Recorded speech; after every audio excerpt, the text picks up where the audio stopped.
central massif of the Himalayas presides over the landscape of Nepal, a constant presence which also occupies the majority of its territory. The white peaks have always attracted man who consider them first as deities, then as challenges.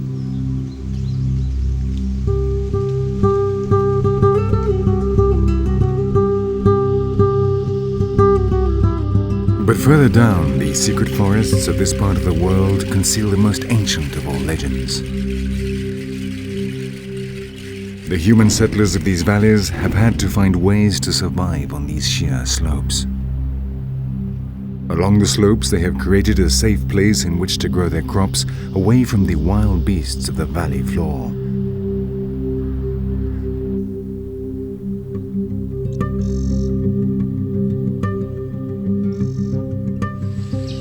Their terraced fields look directly over the forest below, a superb vantage point from which to survey the jungle of the unicorn.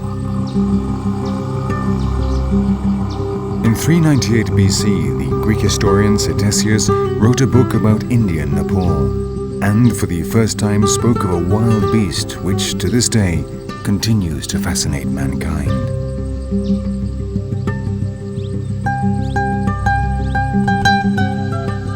The inhabitants of the forest knew of its presence, and in the shadows of the humid jungle its smell still lingers. The legend lives here.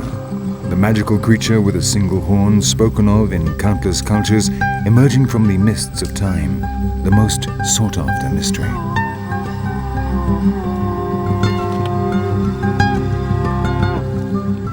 But this animal has long been cursed, and time has not changed that. In the 21st century, it is still hunted for the power that grows on its forehead.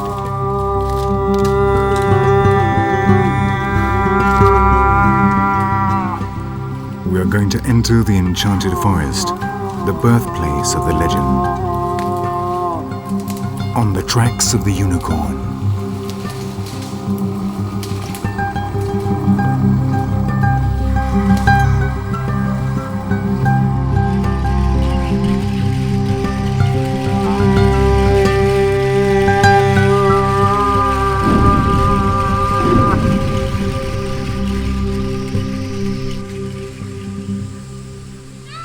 Along the border between Nepal and India, there runs a strip of rainforests which alternate with the meadows of the lowlands. Open jungle whose floor, rich in pasture, provides food for many species of herbivores.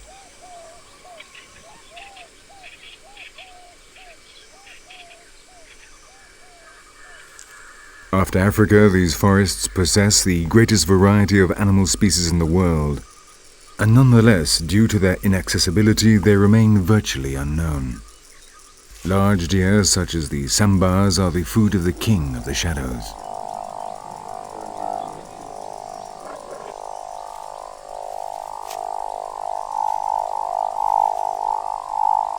The presence of the Bengal tiger means the herbivores of the jungle must constantly be on the alert. Danger is ever present.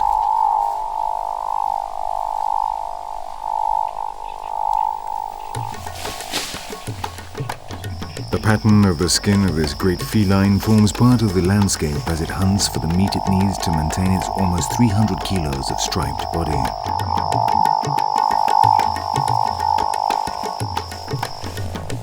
But the tiger is not the only giant of these forests. On the intense green ground there is an animal which not even he would dare to attack.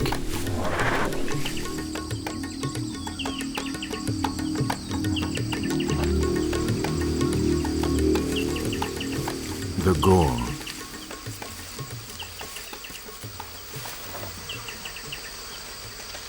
Weighing 1,000 kilos, it is the largest wild bovine in the world. A ton of bad temper standing up to 2 meters tall. The gaurs not only have nothing to fear from the tigers, but will even trample them down if one crosses the path of the herd.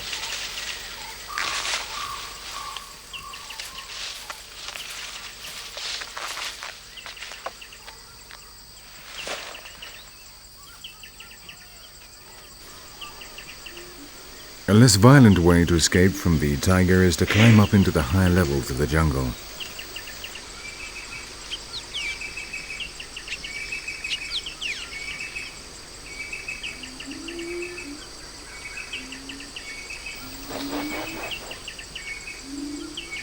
This is precisely what the langurs do.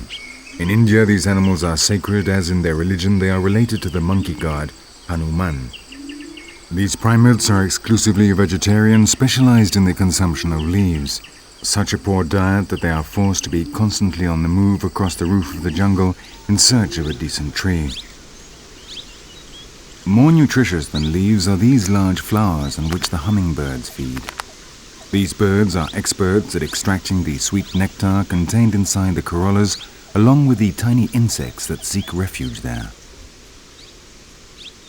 Their constant visits carry the pollen from one flower to another, pollinating them and so contributing to keeping the forest alive.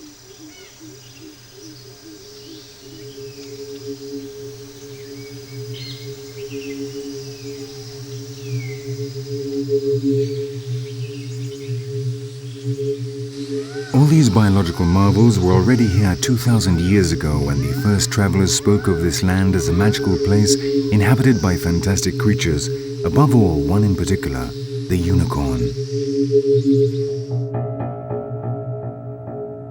Its horn, which they called an alicornis, was a sure antidote to any poison which it immediately detected and neutralized.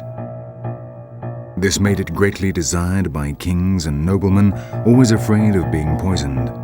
Some of them offered vast fortunes in exchange for one.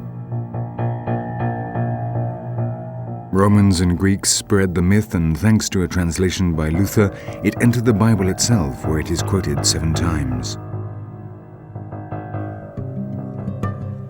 The Roman Elianus speaks of the Cartazon, a term taken from the Sanskrit Kartajan, which means Lord of the Jungle, and Pliny the Elder calls it Monoceros, with the head of a deer, the feet of an elephant, and the tail of a pig. But without a doubt, the most important description was that of the Roman Julius Solinus, who defines it as a monster with a terrible roar and a horn springing from the center of its forehead, of marvelous splendor, 4 feet in length, and which can never be caught alive.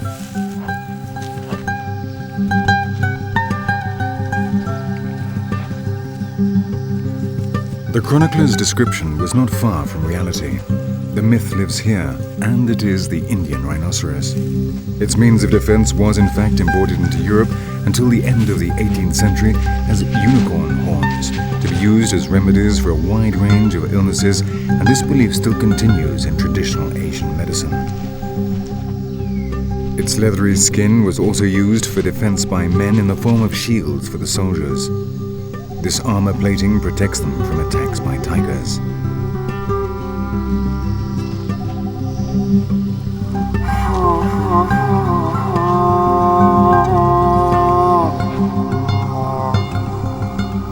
The fact that man coveted certain parts of its body brought the Indian rhinoceros to the verge of extinction, and by 1960, barely 100 remained.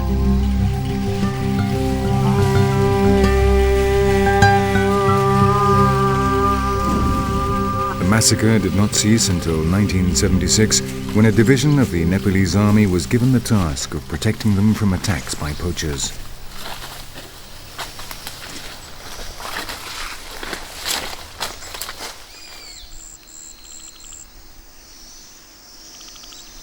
These characteristic jungles are crossed by major rivers which, in the rainy season, overflow, forming extensive floodplains.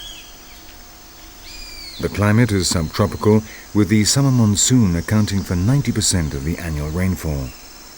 When the monsoon arrives, the vegetation literally explodes, covering everything.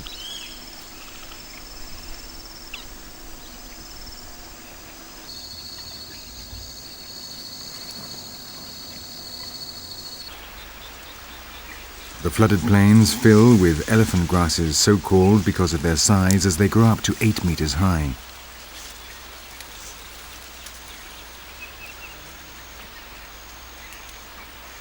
It is an ideal ecosystem for plant eaters, the many different species that feed on grasses which occupy and colonize it, forming an intricate tapestry.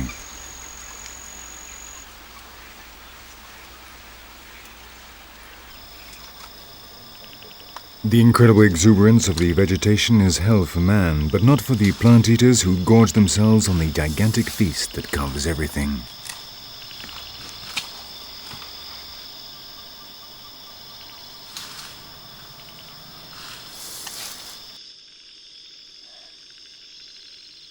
At this time of year, the rhinoceroses and a number of species of deer, such as the sambas and the chitals, spend many hours here.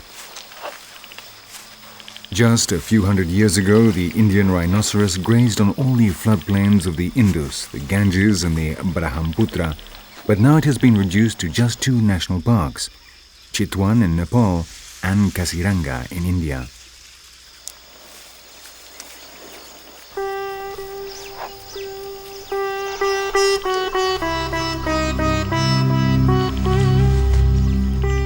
This region called Terai forms the northern border between India and Nepal and is occupied by ecosystems characteristic of the salt forests and grasslands flooded by seasonal rises in water levels. These are the lands of the Indian rhinoceros, the final refuges of the unicorn.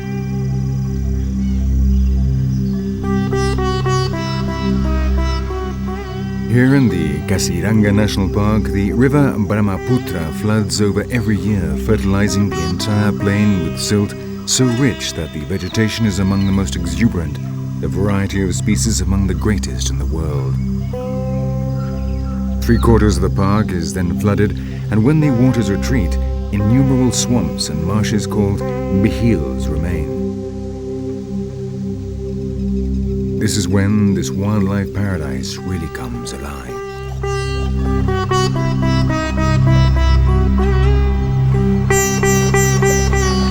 "70% of the world population of Indian rhinoceroses live here.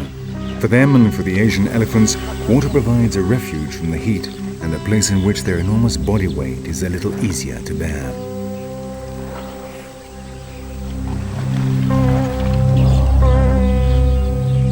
In 1985, this park was declared a World Heritage Site, and to preserve this treasure, the Indian government put into action one of the greatest conservationist initiatives in the world. In Kaziranga, there is 1 guard for every square kilometer.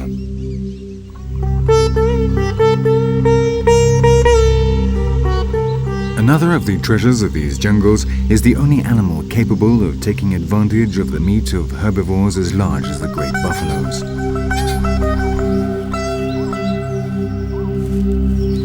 It is also hunted by the poachers, but its major concern is finding enough to eat.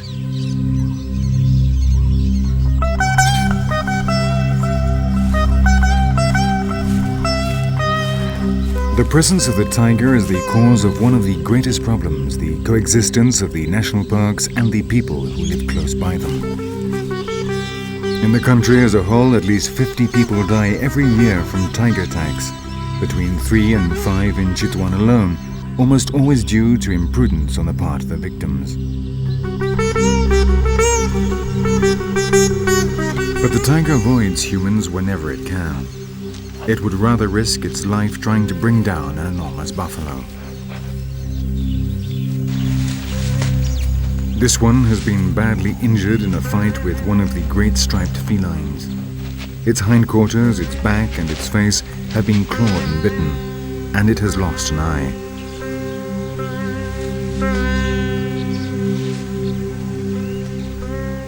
With humidity of around 90%, the wounds will not easily heal, and internal infections will kill it.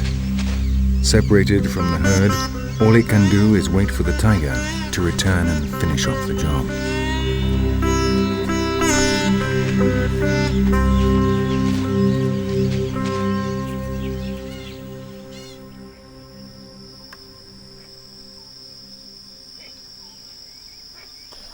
Now it is easier to understand the function of the armor-plated skin of the rhinoceros. You can eat in peace if you have that kind of protection from possible attackers. But our unicorns have a taste for the high grasses of the banks of the swamp, and both in Kaziranga and here in Chitwan, these grasses are also a valuable resource for the human populations living around the edge of the park.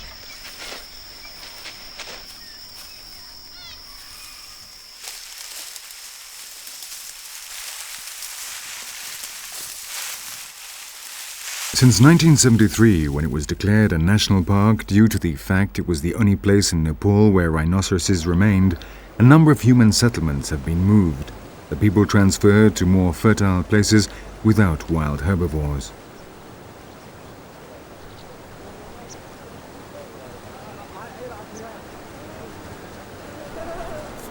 However, 310 villages have not been able to be relocated, and they remain in direct contact with the park. When the season arrives, the local inhabitants cross the river and enter the reserves armed with their recently sharpened sickles.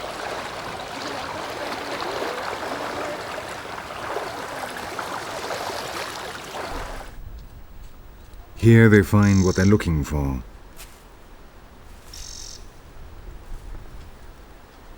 The natives have a legal concession to harvest the high grasses each year.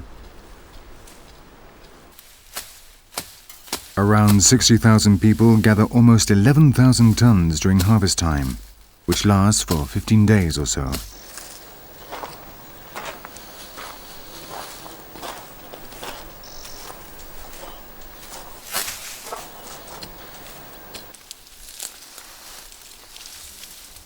The bushels accumulate, reaching a market value of some $450,000. After taking off the costs of permits and labor, the net contribution to the local economy is around $250,000.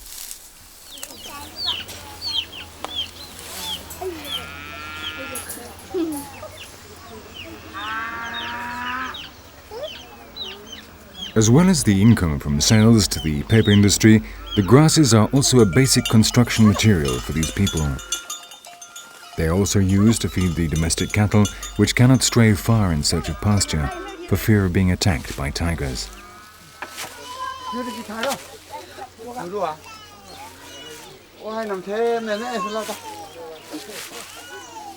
The heavy monsoon rains make constant repairs to the roofs necessary.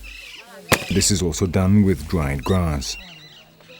Wherever in the world there are people living in a subsistence economy, we only need to see what the roofs are made of to know what is the most accessible, cheap local material.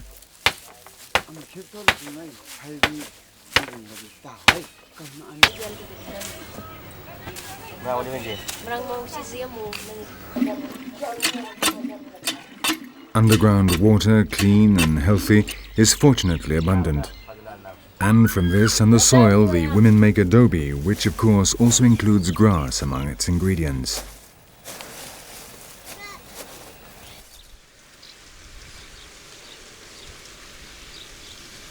But not all land uses are as uncontroversial as the harvesting of elephant grass. Wheat and cotton fields are slowly replacing stretches of jungle. Here, man is constantly present, carrying out the different tasks in the course of the year, and this creates problems with the local wildlife.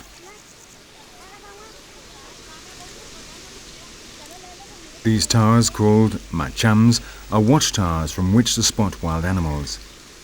There is always a lookout on duty, ready to raise the alarm whenever a tiger or a rhinoceros enters the fields, posing a threat to the workers' lives.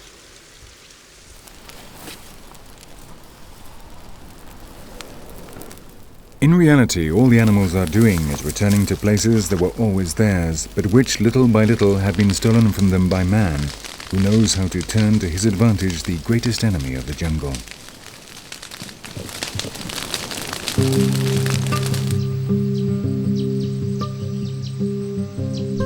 But the rainforests of Asia are almost as old as fire itself. They have tremendous powers of regeneration, the ancient strength of vegetation. Certain species are invulnerable to fire. They do not burn, they simply resist. The simul trees are fireproof, and they are therefore the final refuge in the jungle.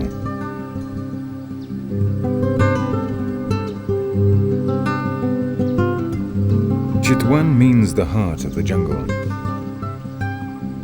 And once more, in this part of the world, legend and reality go hand in hand.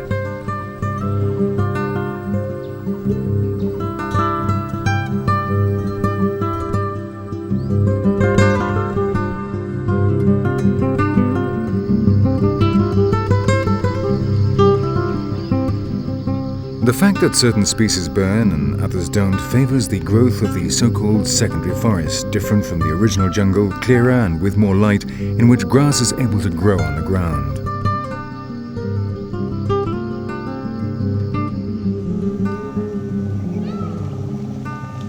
It is the perfect place for the ungulates, a paradise for deer who here form herds unlike their solitary relatives in the primary forests.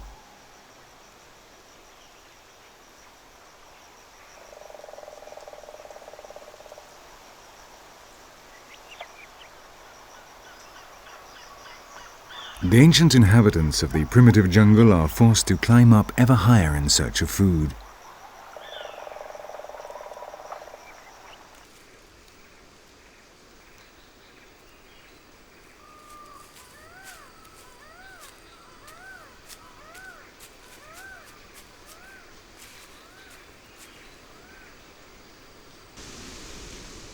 This is also home to a bird which for 3,000 years now has been an aesthetic symbol for man. This is the land of the peacock, the place in which evolution created such a strange creature. It is the national bird of India, sacred for Hindus and Buddhists alike, the destroyer of snakes and, according to popular belief, capable of hypnotizing them.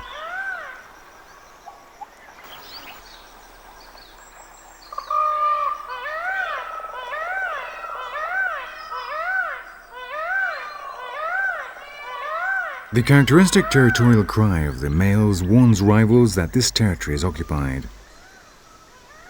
Then the suitor displays his feathers 1 meter 60 centimeters long in the hope of sufficiently impressing one of these visiting females that she will agree to be the mother of his chicks. The females prefer the males with most peacock eyes, and these continue to grow throughout their lifetime. So the older the male, the larger his tail, and the more females he is able to attract. Such a flamboyant display in the middle of a jungle full of tigers is a risky business, but in nature, nothing ventured, nothing gained.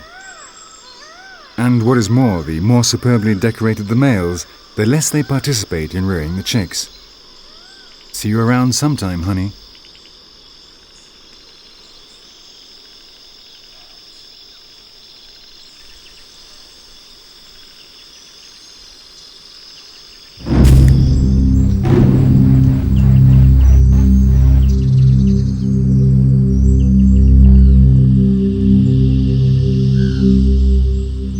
The langurs, however, like the good primates they are, do have a long, close family life. The baby langurs spend a lot of time playing and learning from the adults the tricks of life up in the treetops.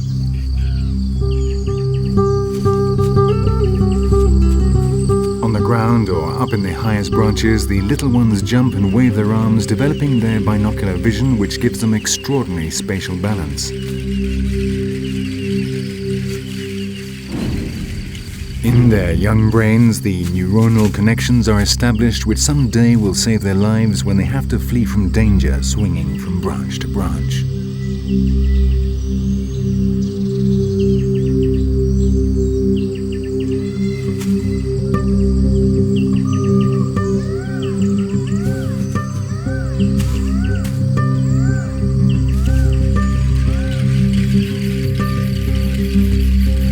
But the jungle floor is where the organic material collects and the microorganisms and invertebrates that feed on it.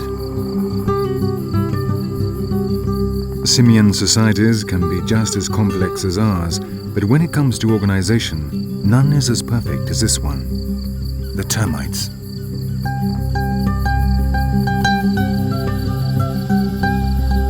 The termites do not form the bulk of their diet, but for older langurs, they are like spicy chili peppers, an amusing snack that breaks the monotony of all that leaf salad. Just stick your finger in and suck.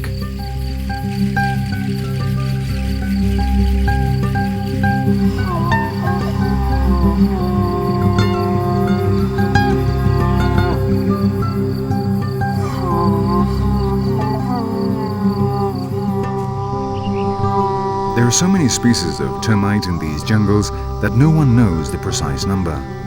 Their fortresses are intelligent buildings with their own air conditioning. But this doesn't prevent them from being constantly attacked.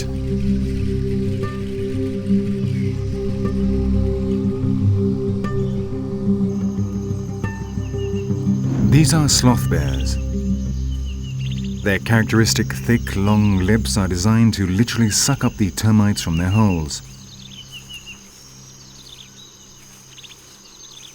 Their sight is poor, their smell worse, and they are renowned for their bad temper. They are among the strangest bears in the world, and local stories speak of them as fierce beasts.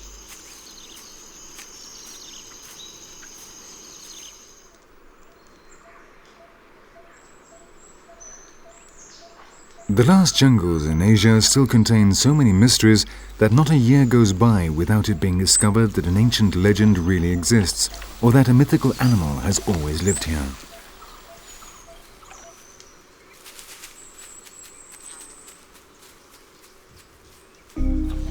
But the myths spoken of in ancient travelers' tales are now up against a formidable enemy, a human population that is constantly growing.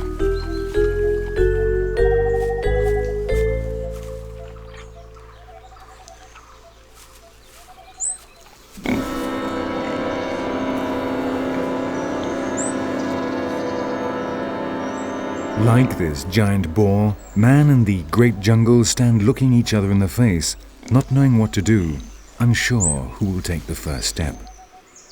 At any moment, mutual respect may turn into aggression.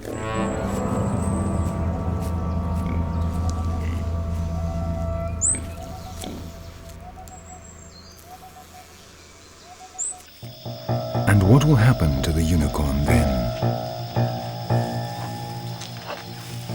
India contains 16% of the world's population on just 2% of the land surface.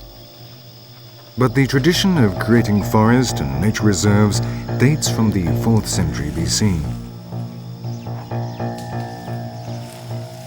For the time being, Chitwan and Kaziranga are a good home for the rhinoceroses, with around 400 in the Nepalese park and 1,200 in the Indian one, as well as other small groups scattered across another 6 areas.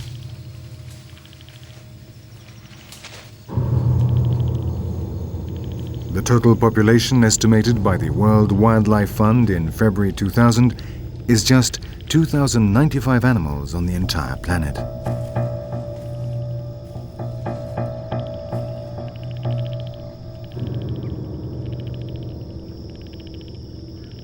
Weighing almost 2,000 kilos and weighing 4.2 meters in length, it needs up to 5 square kilometers to cover its territorial and dietary needs.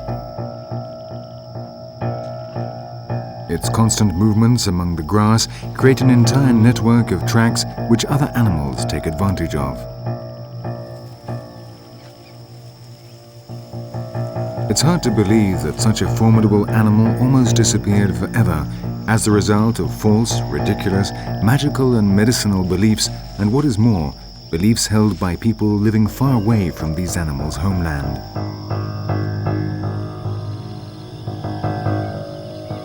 The Indian rhinoceros deposits its feces, creating over the years large piles which act as olfactory markers or beacons, defining its territory. Gigantic dung heaps that are impossible to ignore, even for the least sensitive nose.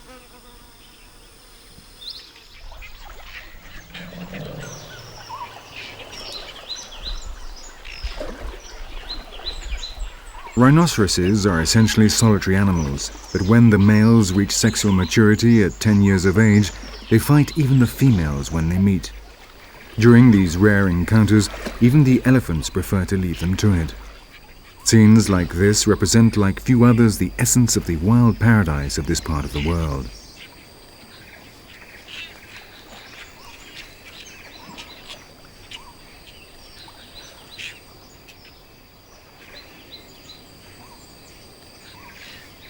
Contrary to popular belief, they do not use their famous horn as a weapon, but rather bite at their rival. The loser will move off to try his luck elsewhere.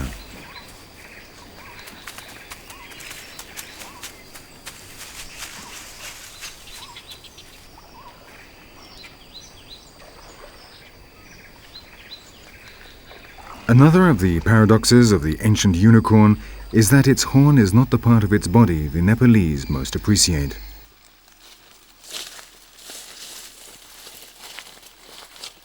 They come to the dung heaps in search of what they swear is an infallible remedy for coughs.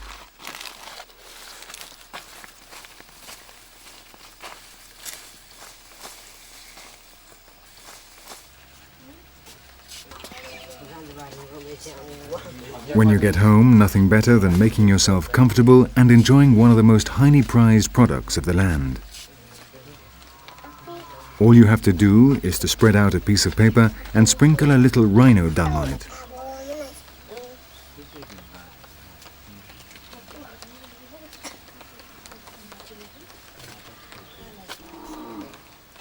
With care and patience, you achieve just the right texture to mix it with tobacco according to taste.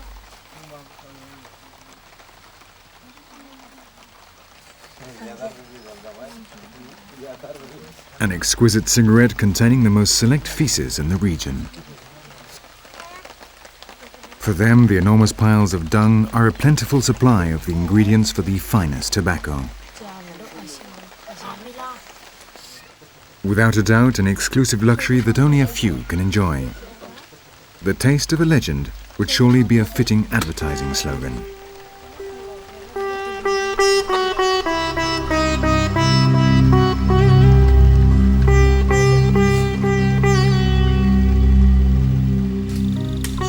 Oblivious of man's obsession with his feces, the Indian rhinoceros has changed very little in the last million years.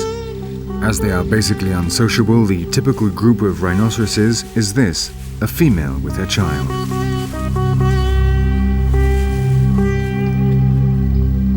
A vegetarian diet is lacking in a number of nutrients, which the rhinoceroses have to obtain from other sources.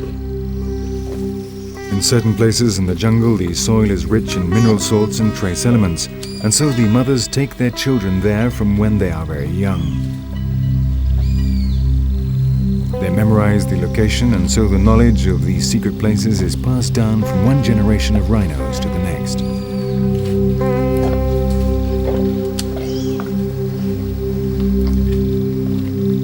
They literally eat the soil. The little one will not forget the lesson.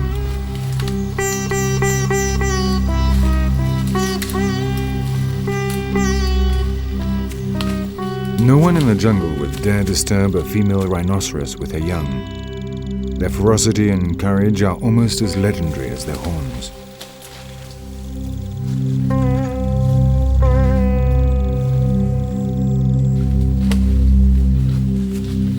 But rhinoceroses like to spend many hours in places also much appreciated by man. For the rhinoceros, as for many other species of animal in this part of the world, water means a cool retreat and a place to find food.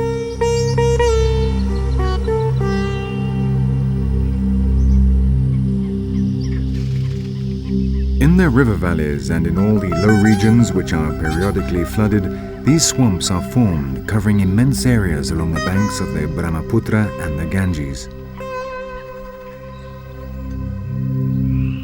Rhinoceroses are perfectly content, half submerged in their very own vegetable soup, from which they eat while placing virtually no stress on their backbone, which most of the time has to carry the enormous weight of the animal. This tendency for very heavy mammals to submerge themselves in water and so compensate for their weight was precisely what led some of them to return to the sea many millions of years ago, giving rise to the cetaceans.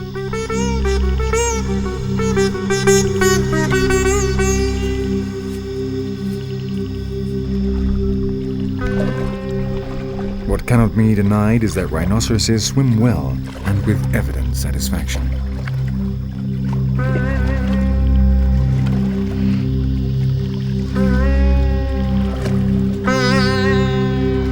As they constantly move in and out of the water, these giants open up the vegetation, stirring up the mud at the banks. In this way, they keep the water surfaces clear, preventing the plants from covering them entirely.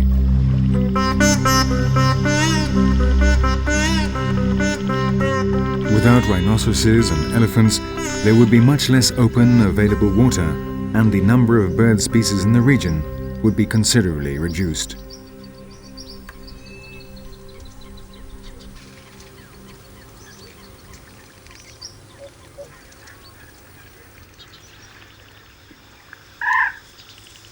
Beaks. Some very still, others in constant movement. The soup, which is vegetable for the rhinoceros, becomes fish soup for the majority of the birds, such as this Asian stork.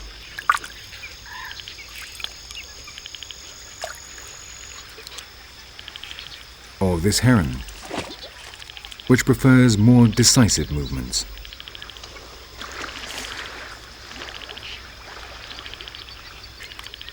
Long legs and eyes looking down into the pool. Here, each one makes use of what evolution has equipped them with to catch prey of different sizes.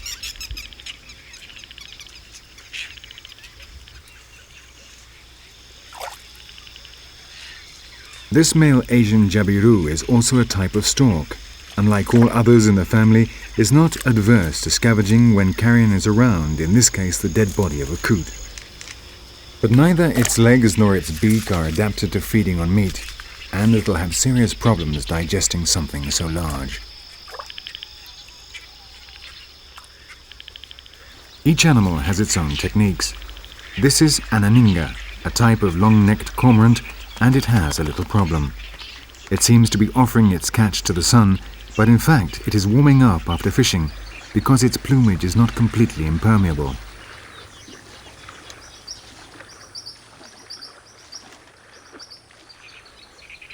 This makes it easier to dive down and swim beneath the surface, but it gets very wet, and from time to time, it has to dry out. And here we have the result. It was worth the dip, even if its body is now dripping wet. But its triumphal march arouses the lowest instincts of the opportunists. The Ananga tries to reach a safe place in order to eat its catch before anyone feels tempted to snatch it from him.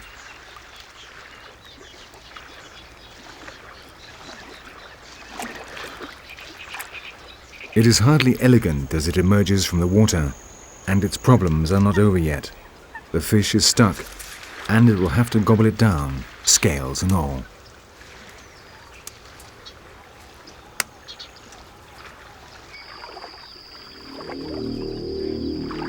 All this movement by the Ananga alerts the most dangerous mouth in these waters.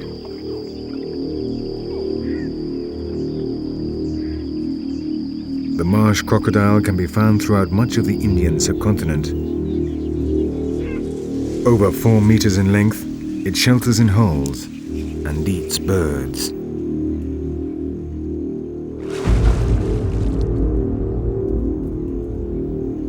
More than reason enough to make a quick exit when you hear one entering the water.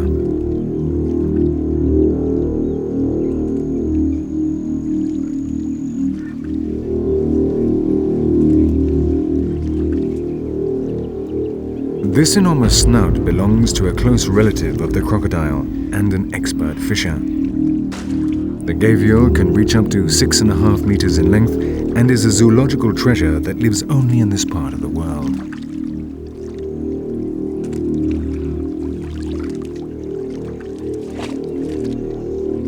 It is said to accompany the dead on their last journey along the sacred rivers of India.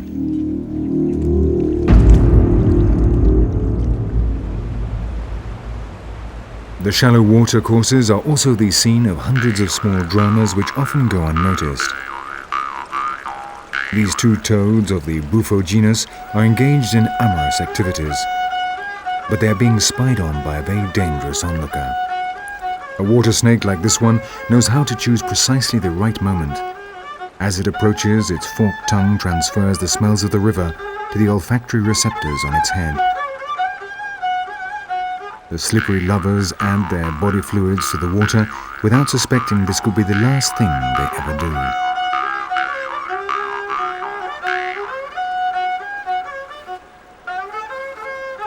The moment has arrived. Slithering along, the snake approaches, but the female toad who is on the bottom has seen it. Such sudden agility surprises the snake, and not the male toad who gets on with the job, not suspecting his girlfriend is saving his life.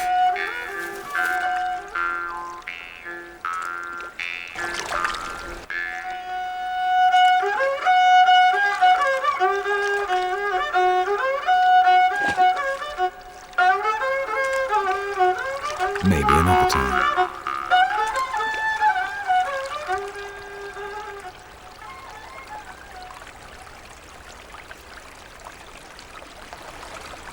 Mounting another animal is also recommendable on more peaceful occasions.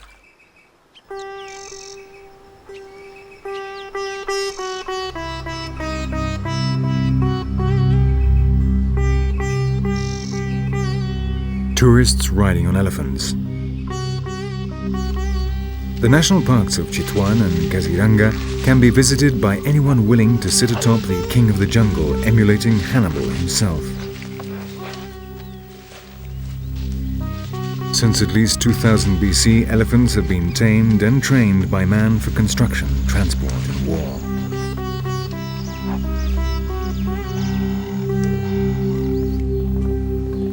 Now, 4,000 years later, there is still no more comfortable, safe and cheap means of transport on which to explore the jungles of the unicorn.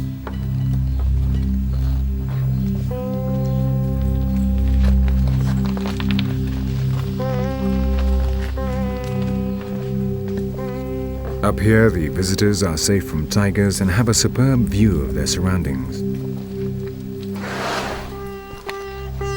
And thanks to this new ecotourism, the ancient tradition of the mahouts, the carers and drivers of these pachyderms, is being preserved precisely at the time when traditional uses are in decline.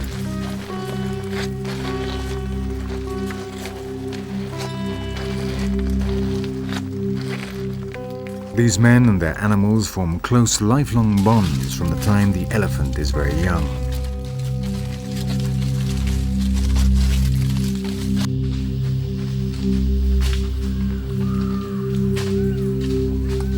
In this way, traveling around on the back of an elephant has become a new source of income for the local population, and this benefits not only the rhinoceros and the tiger, but the elephant itself, along with the ancient tradition of training them.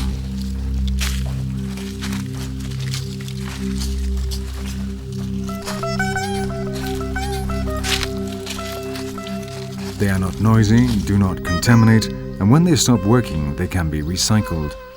And what is more important, the other inhabitants of the jungle are used to their presence, and so they do not frighten or disturb them.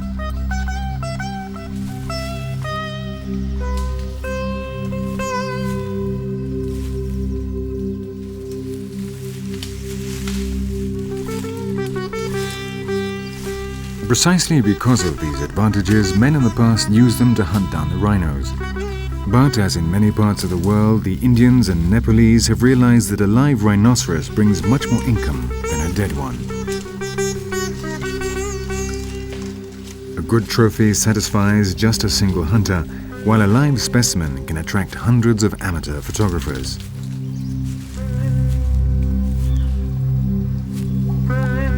For the short-sighted unicorn, this is simply an elephant with something strange on its back, maybe parasites, but in any case, totally inoffensive.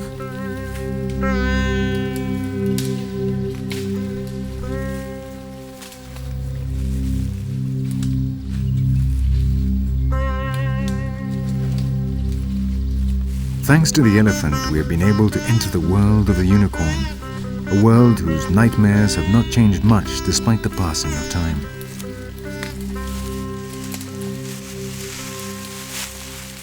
The belief in the supposed medicinal powers of the rhinoceros horn still remains in traditional Asian medicine, and so illegal trading can generate enormous profits.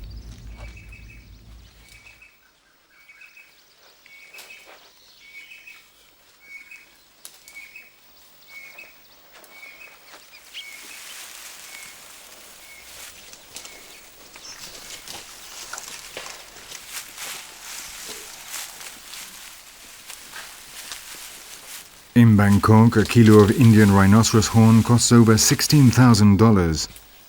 And in a region where poverty is rife, the temptation to poach is enormous. The magic horn, which made it a legend, almost led it to join the dinosaurs, the dodo and the mammoth in the Book of Extinct Species.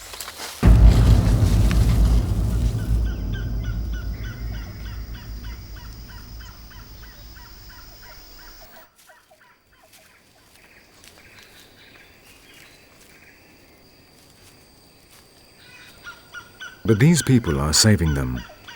New generations of visitors who come here not to kill, but simply as a break from routine. Curious travelers willing to pay to catch a glimpse of a legend. A small army that comes in peace and sleeps, eats, drinks and buys souvenirs here, thereby repaying the local population for their efforts to preserve the nature of their land. 26 years ago, Chitwan received fewer than 1,000 visitors. Today, over 100,000 come every year.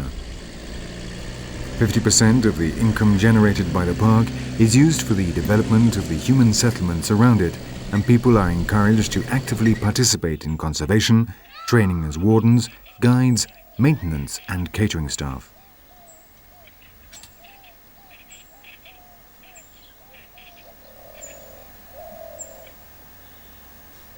The charges for entering and camping in the park, the price of elephant tours and lodging and permits generate increasing income, making the local people more and more convinced that they are fortunate in having a national park on their doorstep.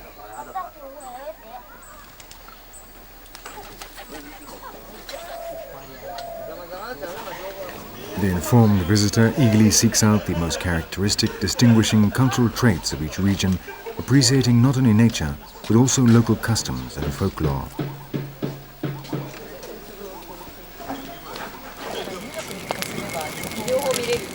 The crackle of a campfire in the forests of Asia is still something that many are willing to pay for.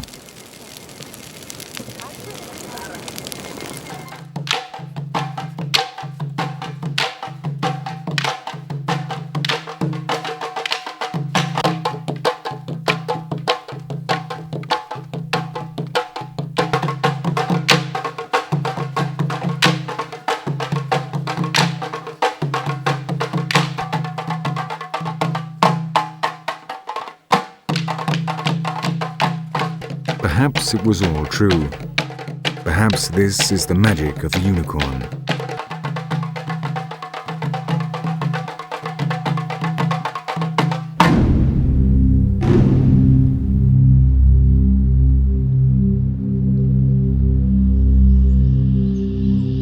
Night is drawing in around the Himalayas. Mist descends over the jungle where the last Indian rhinoceroses live.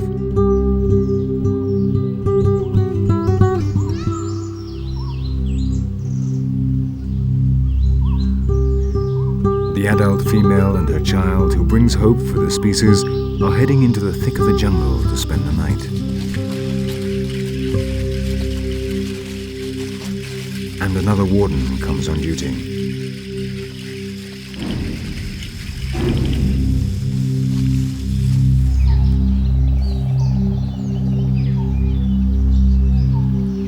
For some, a green hell. For others, the mythological forest inhabited by celestial creatures and unicorns, a place which holds an incredible fascination for all.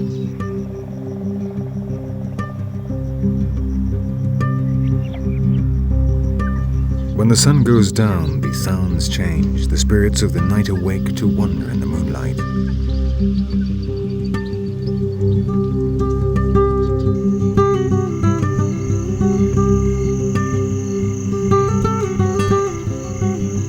That is how the legend was born, with the translucent wings of the bats, perhaps under the effects of a fever, but it was here by the Brahmaputra.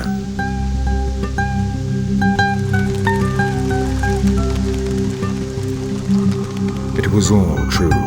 This is the home of an incredible animal with a single horn emerging from its forehead, which can cure all the evils of the poor peoples with whom it shares this land. A being capable of attracting people from all over the world simply in the hope of seeing it. The legend did not lie. The unicorn exists.